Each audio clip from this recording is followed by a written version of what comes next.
Miter saw, safety review. 6-inch margin of safety.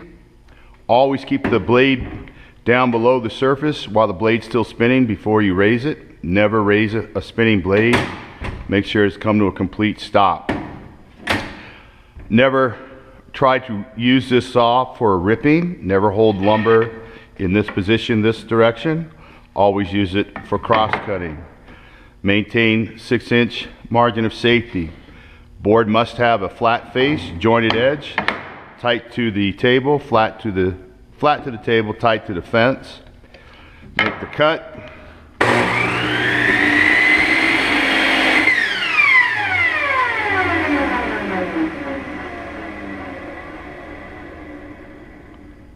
Wait for the blade to stop and safely raise the head of the assembly. Loosen handle, rotate 45 degrees, usually away from the body. You can do both cuts away from the body. I generally do not like to rotate the miter into or towards myself because I don't like to expose my body to a spinning blade.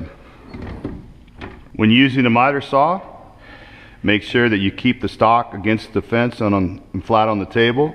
Do not start the cut away from the fence or when the spinning rotating blade. If you do so away from the fence, you have a rotating blade here, you see what happens. It's a nasty, nasty cut. So, tight to the fence, flat to the table, make your cut.